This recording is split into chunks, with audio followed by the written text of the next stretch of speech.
Assalamualaikum warahmatullahi wabarakatuh. Kali ini kami akan mempresentasikan hasil makalah dari kelompok 4, mata kuliah Bahasa Indonesia. Topik kali ini tentang presentasi ilmiah yang beranggotakan Agung Wirayuda, Ahmad Nur Salim, Anggun Aulia Putri, Cesa Yolandasari, Elda Febrianti. Sebelumnya, kami mengucapkan terima kasih kepada dosen pengampu mata kuliah Bahasa Indonesia, yaitu Bapak Hidayat Herman, MPD. Baiklah, kami dari Program Studi Hukum Tata Negara, Fakultas Syariah, Universitas Islam Negeri Muhammad Yunus Batu Sangkar. Selamat menyaksikan ya. Topik pembahasan kali ini ialah A. Pengertian presentasi ilmiah, B. Perencanaan presentasi ilmiah, C. Cara sukses presentasi ilmiah, D. Etika dalam presentasi ilmiah. Baiklah, saya akan menyampaikan materi pertama tentang pengertian presentasi ilmiah. Menurut Absan Wijana, presentasi ilmiah adalah suatu kegiatan berbicara di depan banyak orang atau karangan yang terbatas dalam rangka menyampaikan temuan, pemikiran, atau memberikan informasi yang bermanfaat dalam dunia akademik. Presentasi ilmiah merupakan salah satu cara untuk mensosialisasikan karya-karya ilmiah yang dihasilkan oleh para ilmuwan, baik ilmuwan yang sudah mapan dikenal di tingkat nasional atau internasional, maupun calon ilmuwan yang sedang mencari jati dirinya. Orang yang menyampaikan presentasi disebut presentator atau presenter. Adakah yang menghadiri presentasi disebut audiens? Baiklah, saya akan melanjutkan materi kedua, yaitu perencanaan presentasi ilmiah. Yang pertama yaitu tahap persiapan.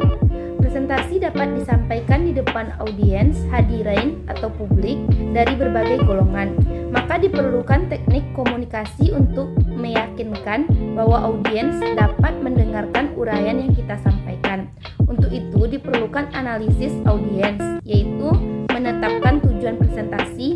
Presentasi disesuaikan dengan tujuan dan alasan. Analisis audiens atau hadirin. Analisis atau hadirin merupakan elemen penting yang perlu diperhatikan dalam persiapan presentasi. Yang perlu diperhatikan dalam analisis audiens adalah sebagai berikut. Satu yaitu jumlah dan kompetisi audiens. Yang kedua yaitu kemungkinan reaksi audiens. Yang ketiga yaitu tingkat pemahaman audiens. Yang keempat yaitu hubungan audiens dengan pembicara. 2. Tahapan pengembangan presentasi. Presentasi memberikan dua faktor yang bersamaan, yaitu kesempatan sekaligus tantangan. Kesempatan terjadinya pada interaksi dengan audiens, sehingga pembaca dapat menerima maupun menyampaikan informasi dan dapat menyesuaikan isi dengan perkembangan situasi.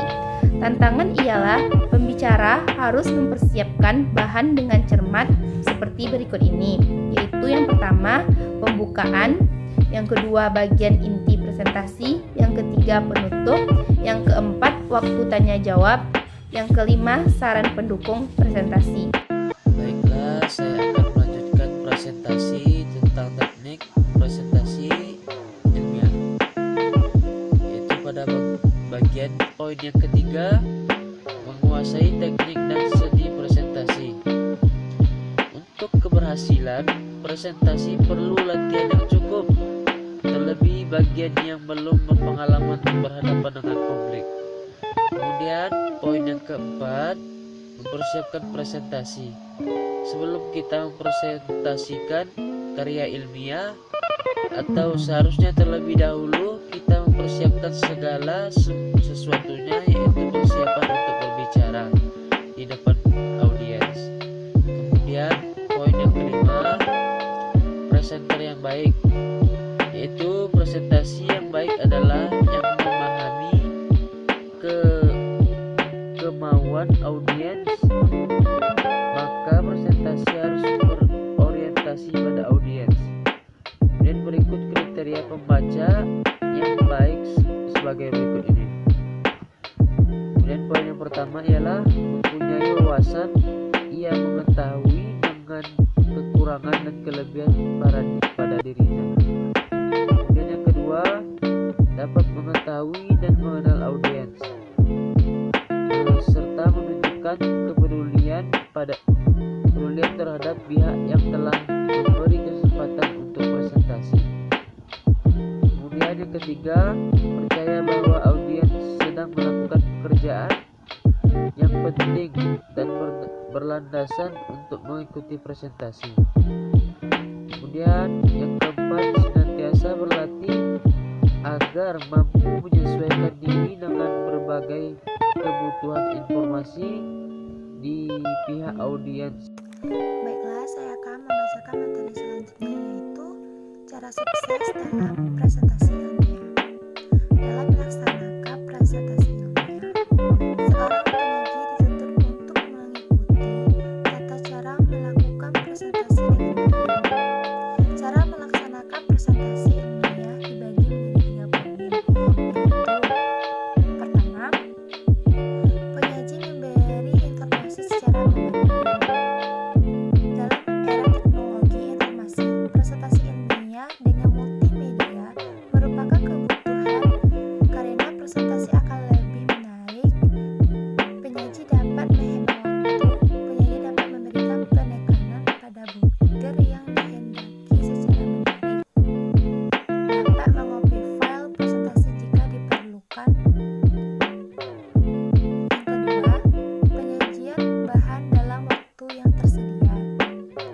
Langkah-langkah dalam menyiapkan bahan presentasi diantaranya dengan menentukan butir-butir terpenting bahas yang dibahas agar penyajian beruntut dan runut, atau koheren atau kohesif. Selanjutnya, kerangka pikir perlu diungkapkan dan disajikan dalam bentuk diagram atau bagan air untuk menunjukkan alur penalarannya. Yang ketiga, penyajian menaati etika. Etika dalam forum ilmiah harus dijaga agar tujuan forum dapat tercapai dengan baik. Hal yang diperlukan dan diperhatikan oleh penyaji dalam etika adalah kejujuran. Dalam dunia ilmiah, kejujuran merupakan butir etis terpenting. Setiap orang diwajibkan bersikap sangat terbuka dalam segala hal menyangkut informasi yang disajikan. Jika menyajikan data, penyaji harus secara jujur menyebutkan apakah data itu hasil penelitiannya ataukah diambil dari sumber lain. Jika diambil dari sumber lain, maka harus disebutkan secara lengkap sesuai dengan kelaziman dunia ilmiah. Materi selanjutnya akan dibacakan oleh rekan saya. Baiklah, saya akan melanjutkan yaitu poin D, etika presentasi ilmiah.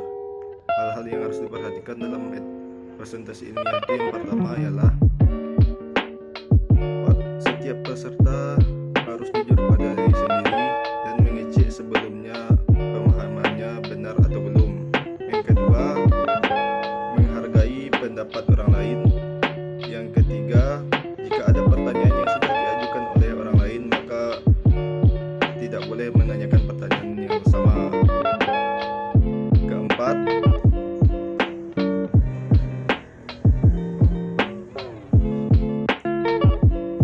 penanya wajib mendengarkan jawaban yang disampaikan oleh pemateri.